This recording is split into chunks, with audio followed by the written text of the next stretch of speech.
저희는 특별하게 쓰는 진단기가 없기 때문에 사실은 한의사 개개인이 훌륭한 진단기가 되어야 됩니다. 그래서 기존에 한의학적인 서적을 보게 되면 우리가 환자를 진단할 수 있는 방법은 망문문절, 촉진, 복진이 있습니다.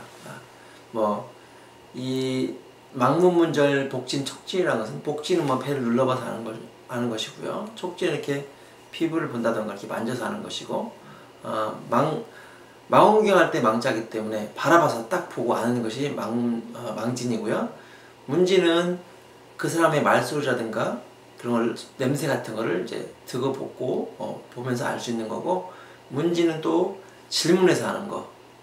절진은 바로 우리가 흔히 많이 알고 있는 맥진을 갖다가 절진이라고 합니다. 근데 이제 이 진단을 사실 제대로 하려면 6가지를 다 할 줄 알아야 되는데요.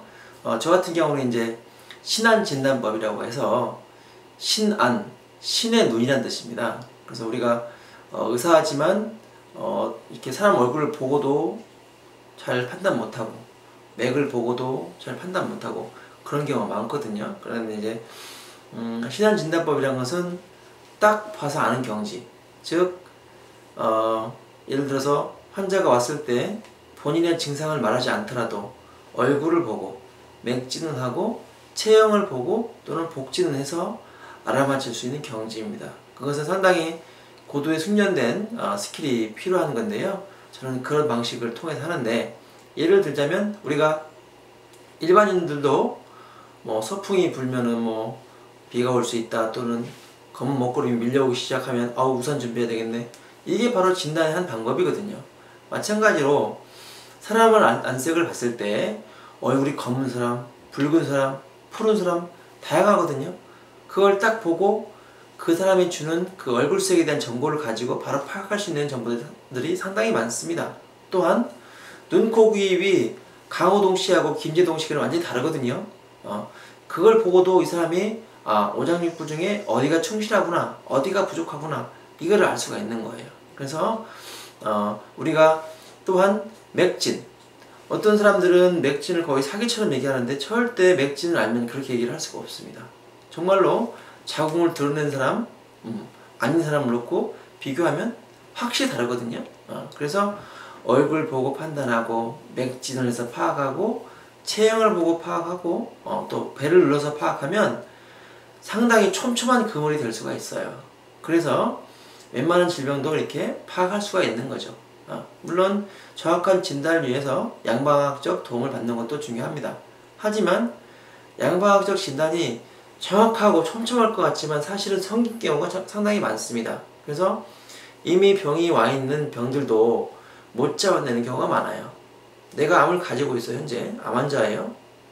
0.4cm의 크기로 가지고 있으면 현대 기기의 어떤 기기로도 내가 암 환자인 것을 밝혀낼 수가 없습니다.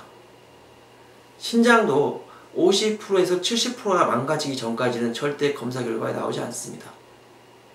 간도 마찬가지고요.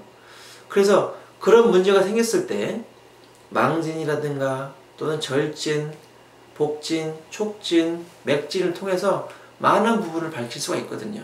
그래서 이것은 정말 비과학적인 것이 아니고, 이 공부를 해보면 정말 말이 되는구나, 맞다는 걸 알 수가 있습니다. 그래서 좀 더 세밀하게 또 얘기를 하자면, 광대뼈가 틀어지거나 입술이 틀어지거나 목주름이 많거나 눈썹이 이렇게 많이 올라가 있다거나 코가 터져 있다거나 이런 모든 것들, 눈이 충혈되거나 귀가 이렇게 나와 있다거나 모든 것들이 사실 오장육부의 문제를 얘기해주는 답안지입니다.